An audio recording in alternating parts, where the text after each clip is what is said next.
right, guys, I am Ray Charles today.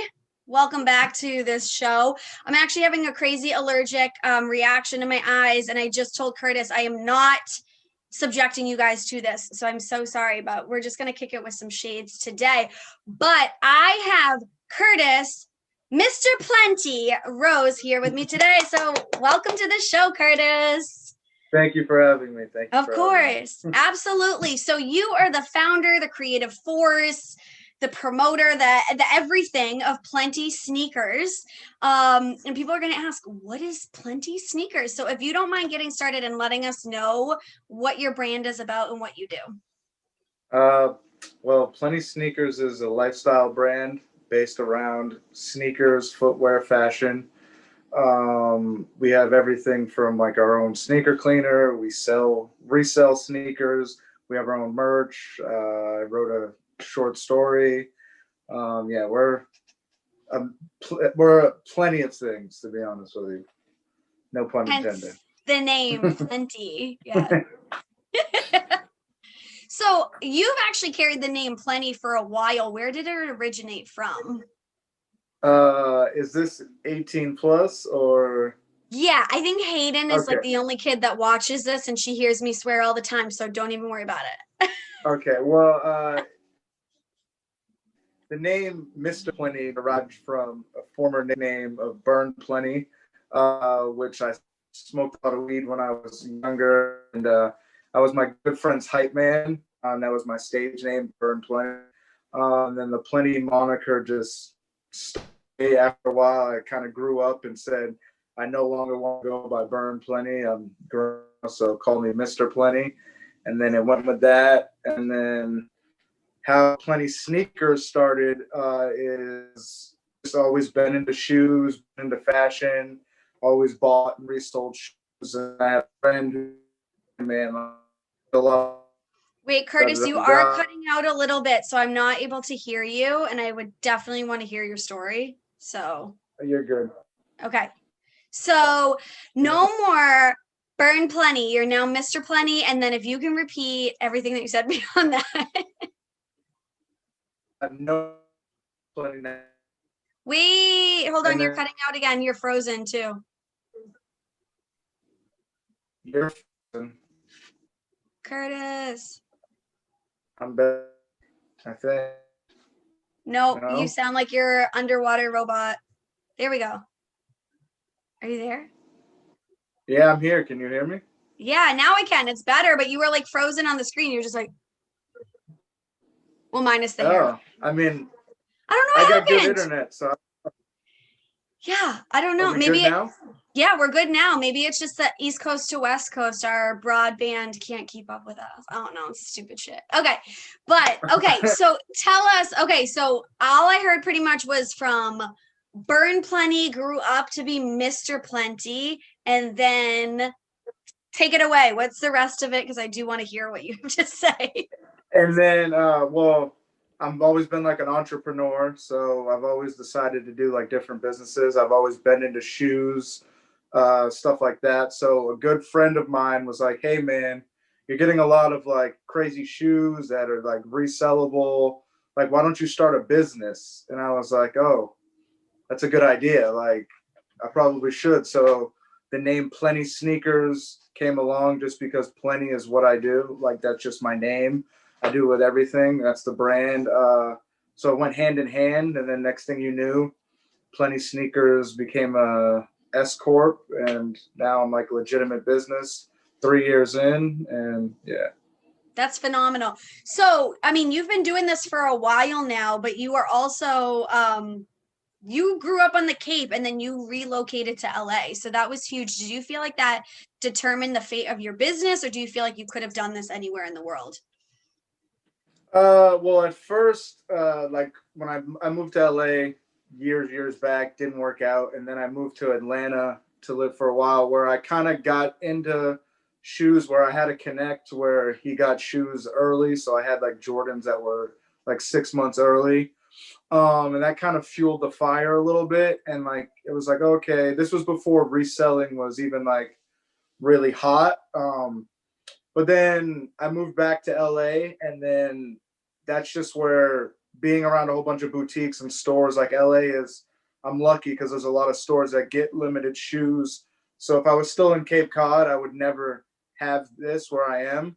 And being in LA has allowed me to have relationships with certain stores that let me get access to buy the product hassle free, or just things of that nature, and allows me to grow and meet more people and expand my network. So without being in LA, I wouldn't be able to have Plenty Sneakers where it is. Also, tracking back just even like 6 months ago, I wouldn't be able to have Plenty Sneakers where it is right now if I didn't have my former job working with Uber. Like, I had a very laid back job with Uber, and I took advantage of the free time that I had, and it allowed me to go to a place, work a 9 to 5 or 7 to 4, and then work on my business while at work, because I really didn't have any real work to do while at work. I know that sounds crazy, but I was able to go to releases during work. I was able to be on the computer and search up products. Like, right now I have a sneaker cleaner, and that all started when I worked at Uber in the office, because I was bored one day and I was like, I want a household product because I want to be a household name. So hopped on the computer, found some scientists, found a lab, and created that. And a year and a half later, I brought it to market. So yeah. That's But yeah, phenomenal.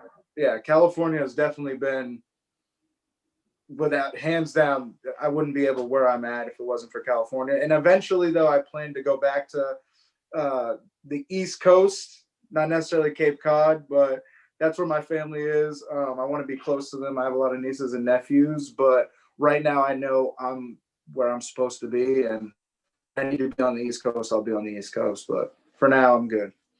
Absolutely. And you're speaking of nephews, your sister just had another baby recently. So we have three cutie little nephews from your sister's side, and then you do have some nieces and nephews from your brother's side, if I'm not I just have mistaken. a niece from my brother's side. Okay. So have you been able to like score them some like baby or kid version for Plenty Sneakers brand? Yeah, my niece, she's not really into shoes like that. Like, I could get her some, but I know that she's just gonna like dog them, and like I know that's what kids do. My oldest nephew, I've definitely got him some shoes, especially when he was a toddler. My other two nephews, they're like 1 or 2. I've given them some toddler shoes. I actually, funny, I collect like toddler shoes for my like future child.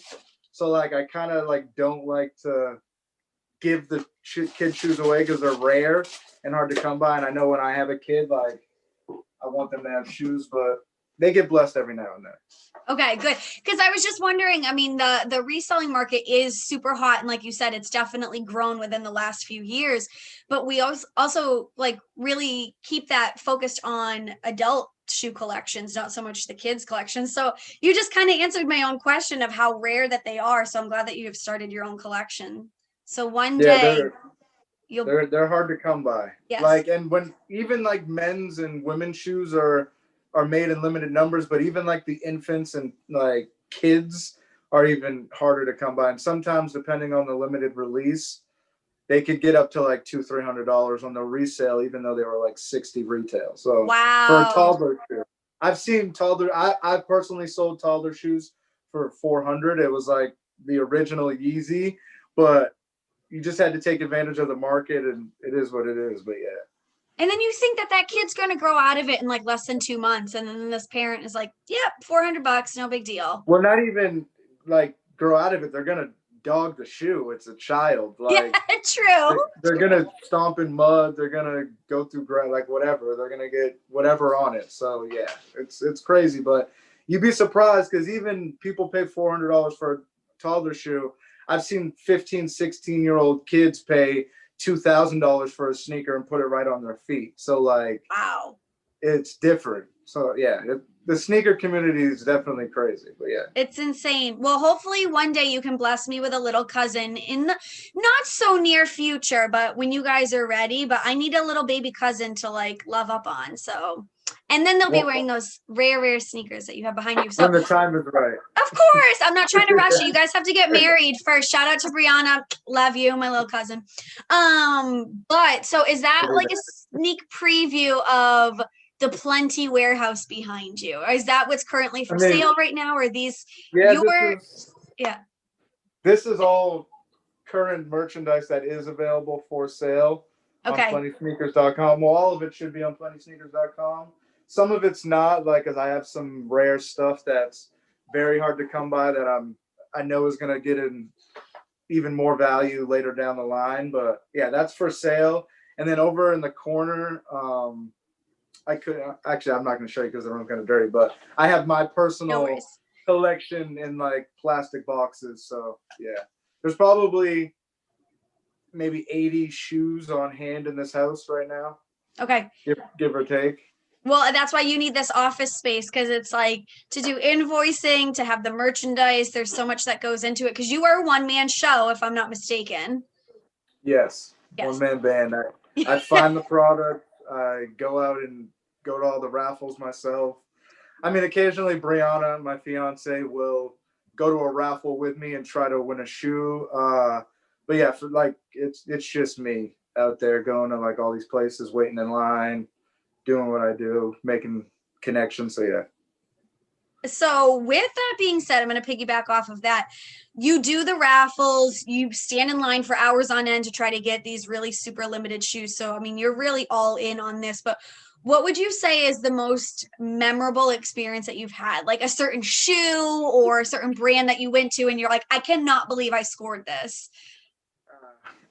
I'll be honest with you. Like people ask me like, what's the craziest shoe you get? Because like there's like a lot of shoes, but like it's hard to like pinpoint a real thing because when it comes to shoes, I pride myself in landing like 90% of releases. So there's like a lot of shoes that I've gotten that are like some people's grails, but um I guess the most recent fond memory is I do a lot of sneaker raffles with this guy called Net Magnetism on Instagram. It's $11 a ticket.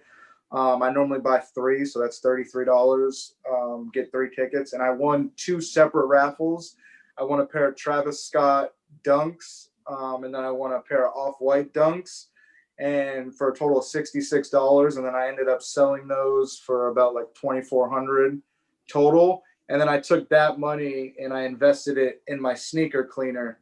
So essentially I didn't really come out of pocket too much for my sneaker cleaner because it was all profit from a raffle. But I took those raffle winnings from those two shoes and then invested it into my sneaker cleaner to hopefully grow the brand even more. So like piggybacking what we said off camera, like where it comes to investing in yourself, that's pretty much what I did. And I took a lot of money from a little bit and then took it and then just ran with it. So yeah.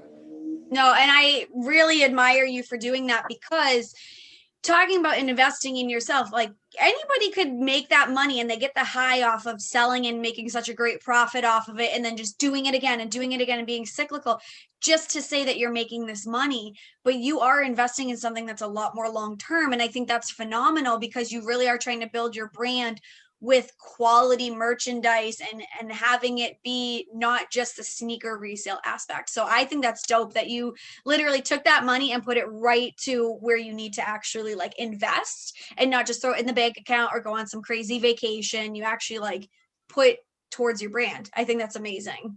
And like for me, I've always said I'm not necessarily a reseller. Like a reseller is somebody who I personally think gets a lot of shoes in multiple sizes and then does it like that.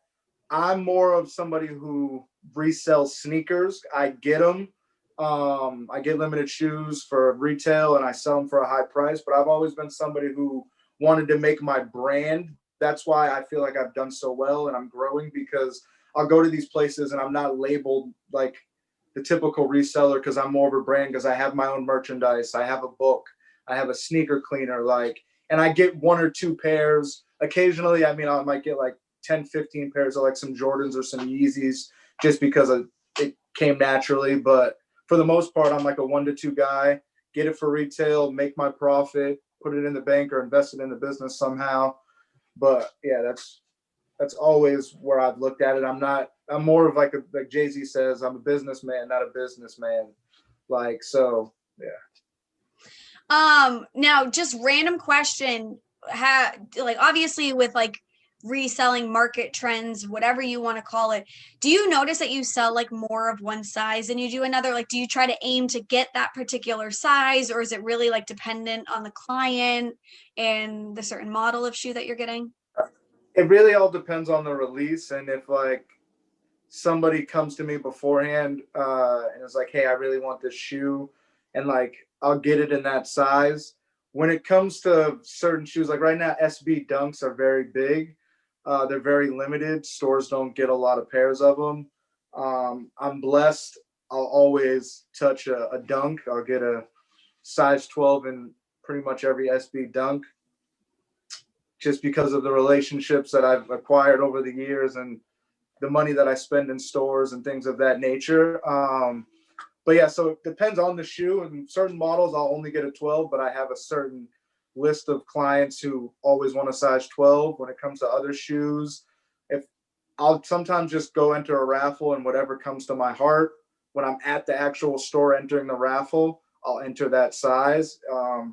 I've always been an intuition type of guy. Same thing with like lottery. If I feel like, oh, that store has like a good ticket, I'm gonna go there. Like I feel a vibe, I'll go there. Chances are I'll win. So like it's always based off of feel. So it's really no rhyme or reason unless like somebody requests it. But for the most part, there's certain shoe models that have money sizes where the size range fetches more than the other size range.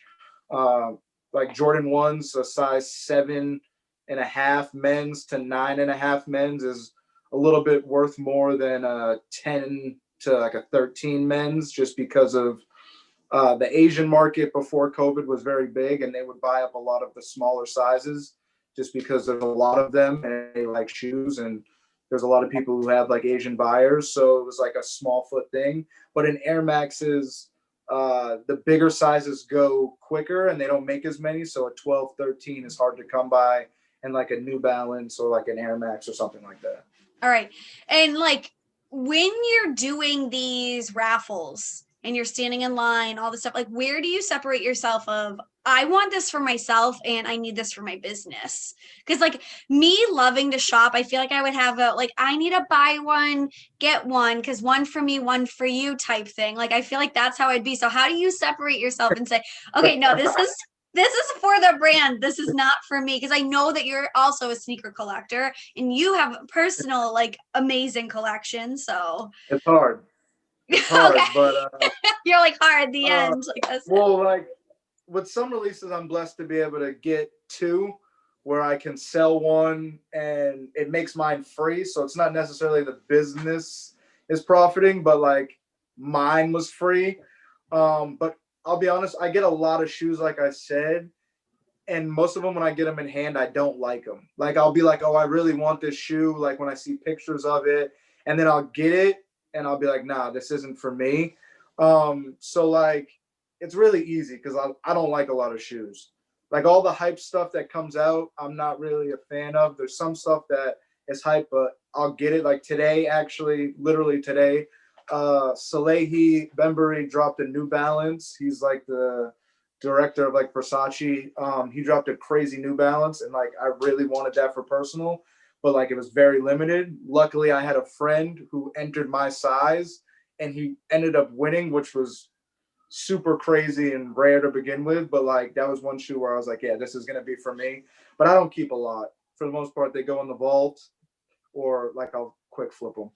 All right. Interesting. I always wonder how, because I'm like, that is such a tough decision because like this is your passion, this is your brand. So how do you separate like, I just want to keep everything for myself, but Sorry, I mean, real quick to piggyback. I'm an Air Force One guy, so if it's an Air Force One, chances are I'll take it. But like they okay. make a lot of crazy colorways, so like I like to stick with custom Air Force Ones. And now I'm trying to get into like the New Balance Runner, but they make so many colors, and I've realized over having such a big collection over the years that I can't wear every sneaker, especially now in COVID. Like I'm not going anywhere, so a lot of the times, like for instance, today I literally just went to go pick up the shoes and came back home for the day. But I put on a crazy pair of shoes just because like I was driving. Like I wasn't going anywhere. No one was gonna see me, but like I can't wear the shoes. So now getting old, I'm realizing I can't wear as much. So like they have to truly means something to me. Absolutely. Well, even just like stepping out of the house, you're like, I feel like I have to dress up because like Yeah. I'm gonna I be don't know what sitting in dressing my up is. Brianna, my fiance, will tell you is I don't know what dressing up is. I wear plenty sneakers merch, whether it's a crew neck, a hoodie, a t-shirt, and my sweats or basketball shorts, and that's it. So like, it's hard to get me to wear like real pants. So yeah. Hey, but listen, I mean, how many years did we see Steve Jobs wearing that same black turtleneck and those dad jeans? You know what I Yeah. mean? It's like, Oh, this it's crew your, neck is going to be synonymous with a lot of like soon. Like it's going to be around there. absolutely. So that's why I'm just saying, like, why spend all this money on your clothing when you're putting it towards like, you know, a uniform, but also like you're supporting your business at the same time, just wearing that because somebody would be like, hey, what's Plenty sneakers? You don't know, you could be in the That, grocery store and then somebody's going to ask you and you're like, actually, it's my brand. Let me tell you about it. So, exactly. You don't know how oh, many times it's happened. yeah. And then you're like, here's my business card. Check me out. Buy shit from me.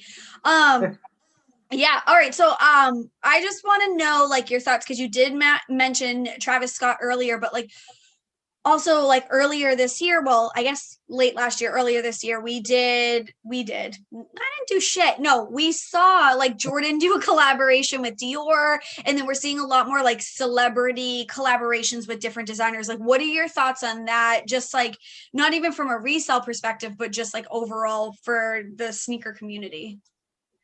If done right, I mean, I'm for it. I feel like a lot of the people have done well with their collabs. Travis Scott, sometimes like he'll do a lot of collabs, like he did the McDonald's collab, which was a crazy feat in itself, being able to have like a real collab with McDonald's, but at the same time, he like oversaturated it with having like 300 items. It's like I'm all for it, but at the same time, it's like you don't have to knock it down people's throats. But when it comes to actual shoe design with collabs, Kanye has been one of the most amazing people to ever do it because he changed the landscape for footwear because everyone used to wear a Nike Roche Run. And then he created a shoe that looks somewhat similar. Some people will say better, some people say worse, but now everybody has a Yeezy 350 on their foot. And like, he's not an athlete, he was an artist. So it's not a normal tradition to have an artist get a sneaker and be one of the best sneaker collabs ever. It's more so like that happens with Michael Jordan. He was an athlete. Kanye is not an athlete. So I feel like it's a little bit crazier of a feat. That's why he probably always used to say Yeezy jumped over the jump man because he's an artist and artists shouldn't have a sneaker. They should have an album. So I'm all for collabs. Just, yeah, do them well.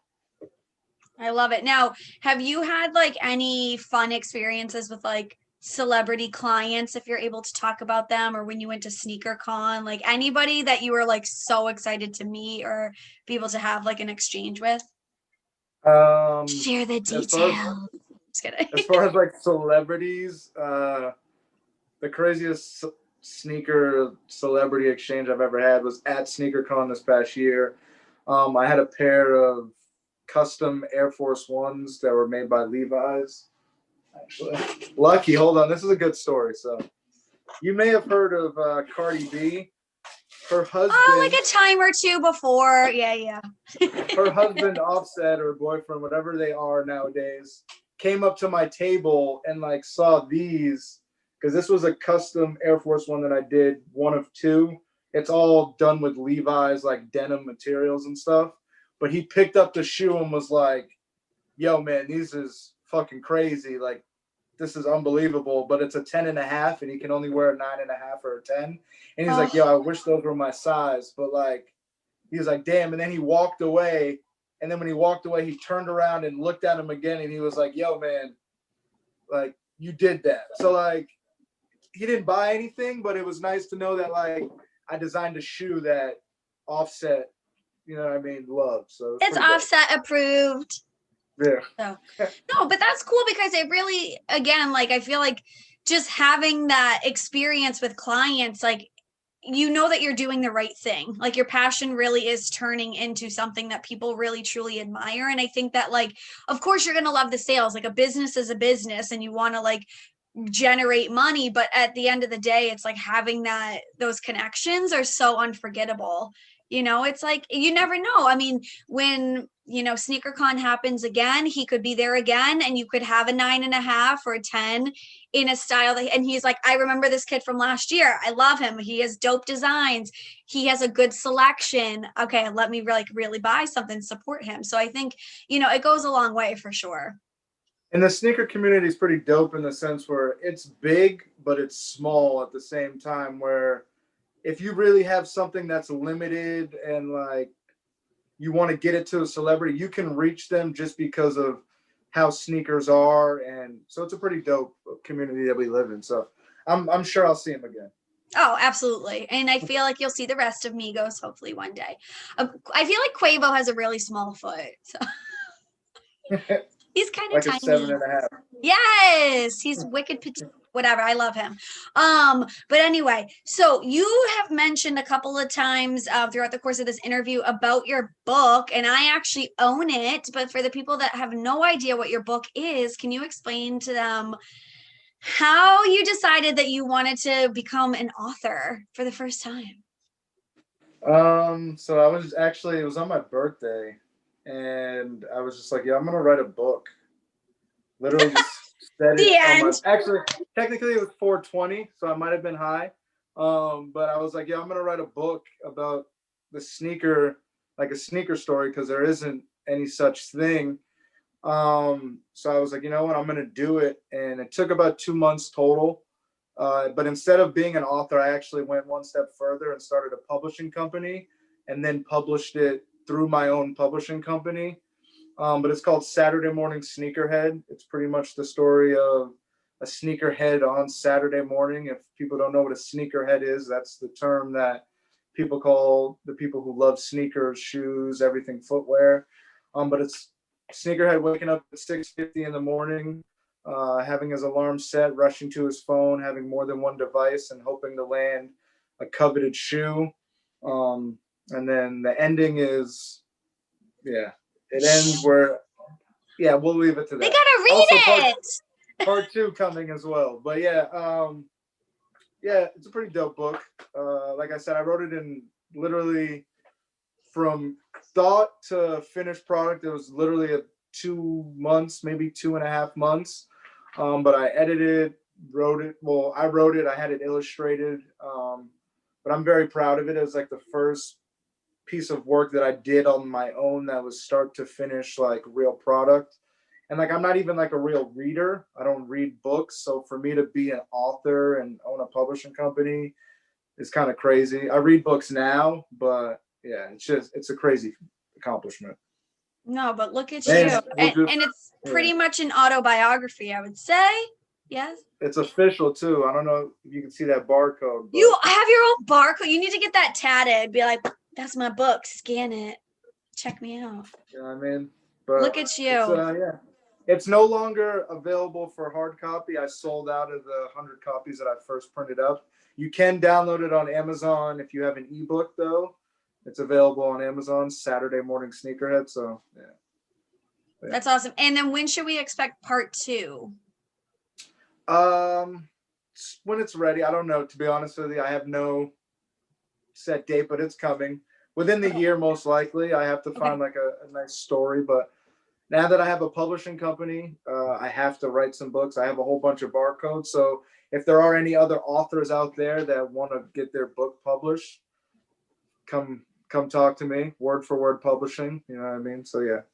I love that. And I didn't know that you're like given like a specific amount of barcodes. So yeah, we need to use them up. We need to like. So yeah, how it works is you have to buy a barcode. And yeah, it's like very expensive to buy like one barcode, but if you have like a company, you can buy a bunch. And yeah. That's so dope. I love it. This is so exciting. So just to recap, you're a sneaker collector, sneaker reseller, author, publishing company owner, merchandise selling. Like what don't you do? Like what is there something that you're bad at? My fiance will say I don't clean and I don't keep the living room straightened up, but I'd like to say I'm a jack of all trades. Right. You're like, maybe that's like less priority, but I do it Well, I all. mean, I like to leave it to her because it's her thing. She has a routine, she says. So, like, I'll let her clean and, you know what I mean, do her thing. She's great at Listen, cooking. She like, likes it. It's not, and not even on some man woman. She loves to cook and clean. Literally, she loves vacuuming. So it's a nice balance. As long as I could do a little bit better, though, I could clean up a little bit more after myself. But the thought's there. the thoughts at least there. You're like, oh, with all good intention. No, she and I definitely have OCD. So it's like, I know with a routine, you can't mess with it. And if somebody like tries to help out, you're like, ugh, but you didn't do it my way. Oh my So God. do you I've know, learned to like, just shut up. yeah, but you know what? She would be like so impressed if she came home from work one day and it was spotless and there was like dinner on the table. I think she'd pass out. She wouldn't know what to do. And Well, it, we're very big on having our food hot, so there'll never be dinner ready on the table okay. because we're we're weird when it comes to food. We either got to get it like straight takeout right there, or she'll cook dinner, or I'll maybe make something. Whenever actually, I've never maybe one or two times I've made dinner like solo. Like I'm good. Like I've worked in kitchens like for like 15 years, so like I know how to cook, but it's her sanctuary, so like I don't even want to mess it up. But Right. last week we just got an air fryer and we collabed on dinner. I made French fries, I and love she made the collabed rest on of it. dinner.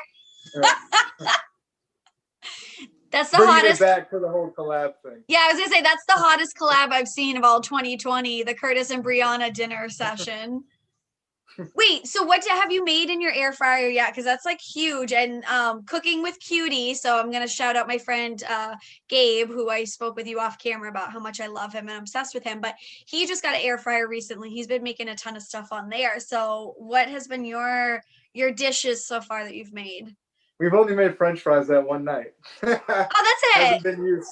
Hasn't been used since the 6 days after that. I said I was gonna reheat some chicken wings that I got, but got caught up in the day and that didn't happen. But it's gonna be put to use. I went grocery shopping for a lot of item ingredients that I'm gonna use for some recipes. So we'll segue back to this in about 2-3 weeks, and then I'll have some go-to dishes for you. Yeah, let me know because maybe I need to invest in one and I didn't even know I Well, needed you one. definitely straight up after the first use of only making French fries, you need an air fryer. It's worth the $80 to $100 that it costs. Straight up, no ifs, ands, buts about it. After one use, I'm a full air fryer believer. Perfect. All right, I'm gonna text Betsy right now. Dear mom, Curtis says I need an air fryer. No, just kidding. Even Um, Cheryl has one. We got the same one that Cheryl has, so it's all Oh, good. well, okay. So his soon to be mother in law and my mom are like super close friends. Basically, they're cousins, which is why, I was saying Brianna's my cousin earlier, but they also work together. So anything that Betsy does, Cheryl needs to do, and vice versa. So I'm Yeah. going to have to group text them and ask for the brand and then ask my mom to get it for me for Christmas. All right, perfect. See, this worked out. I'm There you glad. go. I Um, got you. and French fries are life. So when you just mentioned, okay, you really need to get it strictly for the French fry aspect of it, I'm down. Like you already, yeah, I'm sold. And I'm gonna be real honest with you. I read the recipe book. You can make everything, and like I don't know how, but you can. But just off of the French fries alone, it's worth the buy. Like straight up. Oh, I'm so excited now. And it's like almost dinner time here, even though you're in LA. So now you'll be like Yeah. dreaming of a late lunch. You're like, yes, I need it. So, Curtis, I am so excited that I finally had a chance to sit down and talk with you. But only I think I know from my viewers where to find you and stalk you on social media. So, where can we find you? Drop all your handles, everything that we need to know about Mr. Plenty himself. At Plenty Sneakers on Instagram, Twitter. Don't really use Twitter like that, but Instagram's my main thing. Plenty Sneakers Incorporated on Facebook. But the website is www.plentysneakers.com. It's PLENTY sneakers.com. You can find my sneaker cleaner on my website. It's all natural. That's like my product that like I'm pushing right now. So yeah, go on the website, cop it, grab some merch. But yeah, Plenty Sneakers on all platforms. YouTube. I got a couple of videos up of me going to like different sneaker raffles and me winning releases and stuff like that. So check me out. I love it. Like, And then subscribe, comment. of course, we have to do all of that. But also, you mentioned that the hard copy is sold out and that we could get the ebook version, but do you still have some paperback versions? I do. I have 2 or 3. Yes. Super limited and exclusive. So people reach out to Curtis because you actually really need to get this book. I love it. I'm so excited I got to talk to you. I feel Thank like I you was for just having me. of course, absolutely. I was gonna ask you something else and now I forgot. Because now I'm dreaming about air fryers. No, I'm kidding. You're like, yes, French fries are alive. They're good. No, I'm super excited. And then we're gonna have to have you back on once the second book comes out. We got to talk about it and tease it, and everybody needs to go pre-reserve and support your business. So oh no, I was gonna say I have a hat from like a couple of years ago when you sold hats. Wow. Like, support really? your friends. That was probably actually 3 years ago. Okay, I'm gonna be honest with you. The fact that you have a hat means, that's I don't even have a support your friends hat. Like, support your friends was it was like a little thing that I had, hashtag support your friends. Like, I was gonna do it with a friend at the time. Things didn't really work out with him, so I just went on my own and did it. But people always say bring that back, and I feel like, you know what, maybe I should. Maybe this Hold right on. here. I'm going to get it because I'm going to help support you. Hold on 1 second. You can stare at the egg chair. Hold on. The fact that you even have a hat is geeking me out. Yes, of course I have a hat. Hold on. That's crazy.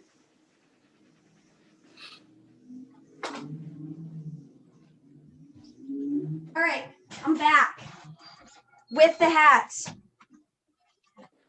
because I now look like a Unabomber. Support your friends. Oh, there's a fuzz on it. Whatever.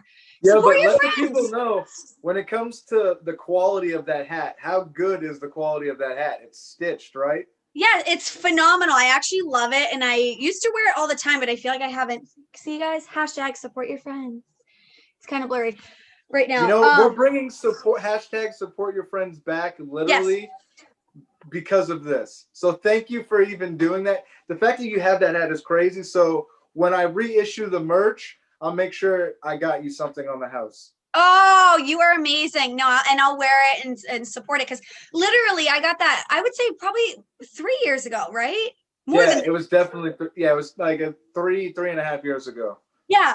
So, and I have a picture, a thirst trap photo on my Instagram wearing this. So I'm like, support your friends, like this post, like this hat. No, but this is so dope. And yes, I had to run away. I should have been better prepared. No, you're good. You have it. You own it. You literally had it in your room. So like, you're good. I had to go run to my walk-in closet. That's why I was like, BRB. But you're good in my book forever. Yeah, I got the book. I got the hat. I'm like ready to go with plenty of merchandise. I'm so excited. I appreciate it. Of course, anytime. I'm here to support you. Absolutely. So thank you again for joining. And then I hope that you come back soon and chop it up with us again. Absolutely. Thank you for having me. Of course. All right. Talk soon. Take care. You too. Bye.